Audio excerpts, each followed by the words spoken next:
Dan Toombs, the curry guy here, and today I'm going to be making Keralan Parathas. I love parathas. They're really good. You can buy them frozen. You can make them yourself as well. And this is a really special paratha. It's a little bit more difficult to make, but it's really worth the effort. Not very many ingredients here. I got 450 grams of plain flour. I've got 80 grams of semalina, about 3 tablespoons of sugar, and 1 tablespoon salt. So what I'm going to do is I'm just going to start mixing this now. And so here we go. We've got flour and the semolina, the sugar. Sugar doesn't make it really sweet.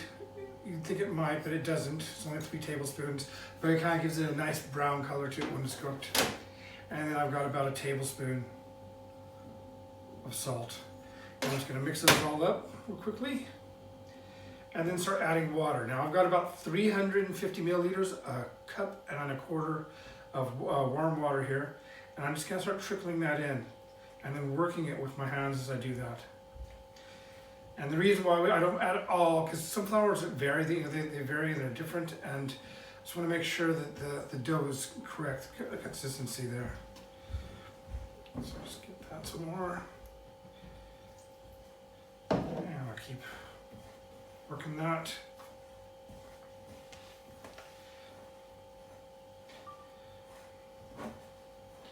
And it's obviously looking a little bit dry, so I'm going to put a little bit more water in there.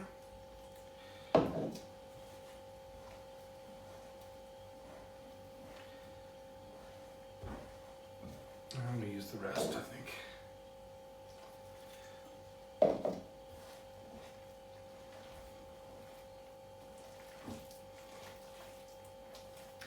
And all I'm going to do now, and don't worry, I will speed it up, I'm going to knead this now for about 5 minutes. And that's really all it needs. This is an unleavened bread, so it doesn't need to rise or anything like that. And then after I'm done with this, I'm going to cover it with a wet cloth, damp cloth, and I'm just going to let it sit for about 20 minutes. It's better to let it sit for a lot longer. So I've made some that's really is ready prepared right now, which I'm going to be using for this video. And I've actually made that. I made that about 5 hours ago.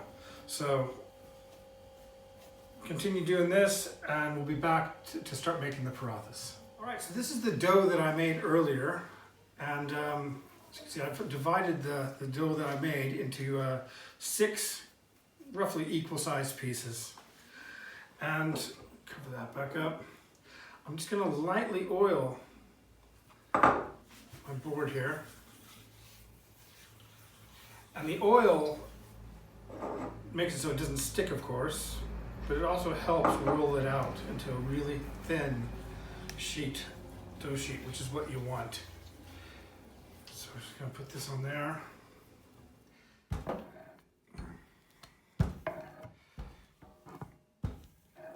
then move it around. Do some this way.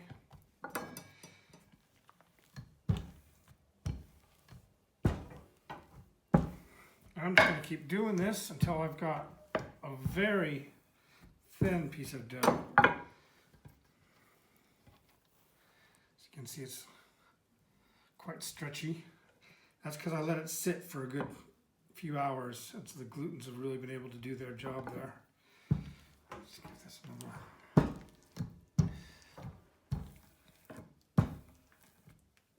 Now, I'm not sure if you can see this, but it's see-through. I mean, it's quite thin. That's how thin it is. Don't worry if you get holes in it. So you don't get too many, because we're going to be chopping holes in it anyway. Get this as thin as I can, right out to the sides.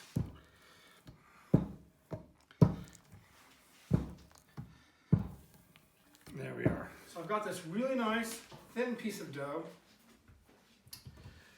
I'm now going to start. I'm going to take it from right almost to the end, and then I'm going to just start slicing. And we're going to make this Just all the way across.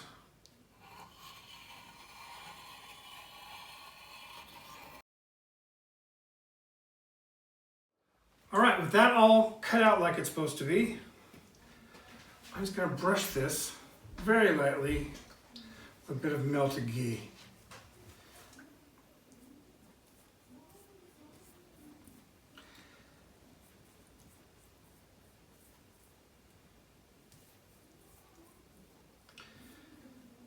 And now the real work begins, because we've got to get this thing all rolled up. Okay, so let's turn this around a bit. I usually use a knife to do this, just because it's a little bit easier to pry it off. Take this, and we're just going to start rolling it up. And we want to try and keep as many of those layers. See all those layers there? We want to keep those looking like layers and not just becoming part of the dough. So I'm just going to keep doing this.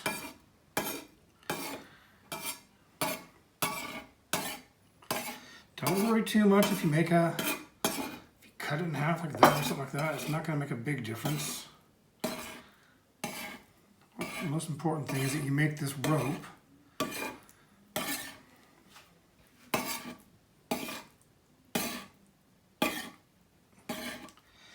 and as you can see, this does take some time. You do get faster at it as you go on. So by the time I make my 6th one today, it'll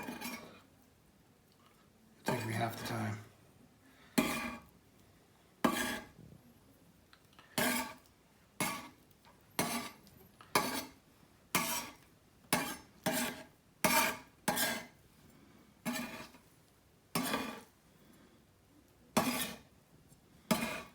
We're almost there.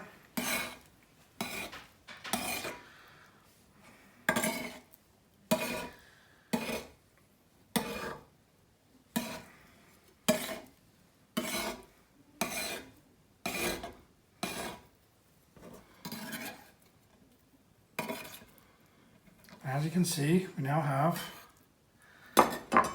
a nice dough rope, which is quite stretchy and nice. There you are. I'm just going to take this and I'm going to start twirling it around there while pushing up.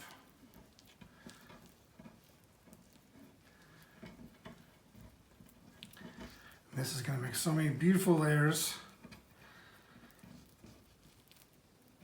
I'll just move it there. And there we have it. There's the first one done. And I'm going to do the rest of these, and then we'll start frying. I'm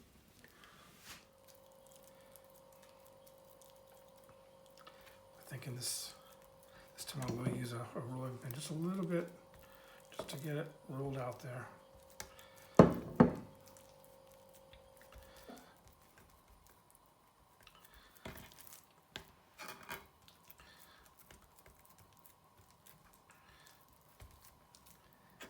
And you can make these any size you like. I mean, this is about the size this one's going to be, which is a nice one-person size. If you want to make larger ones, you could. You can make really small ones if you want. And this will stretch out a bit in the pan as well. This is going to be done over about medium heat. Just put that in there. And if you come in really close, you'll see all the different layers. And this is kind of circular motion. That's what we're looking for there.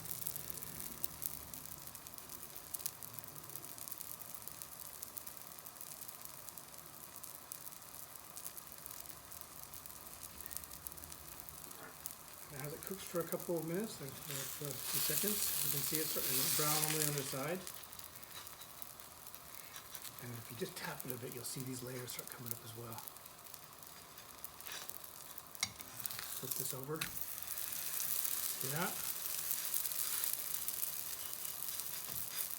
This is going to be so good. This is going to be perfect.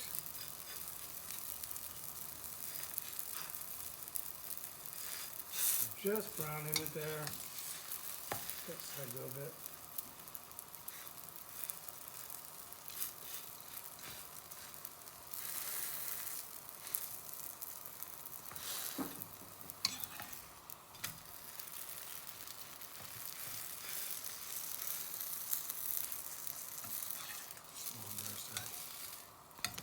we're just gonna let that brown, and then I'm gonna do the same thing with the rest of those, and we're gonna come back and we'll finish up the job. All right, so I've got my 6 really nicely done parathas here. So I have one thing to do now, and that is bash them.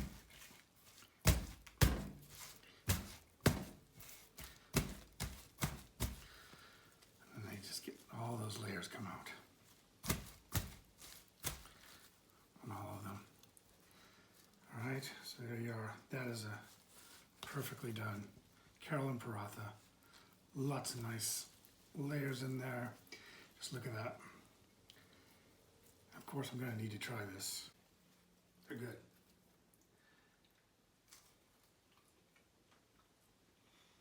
Definitely one you have to try. Thanks for watching my channel. I got a lot more videos to come. See you next time.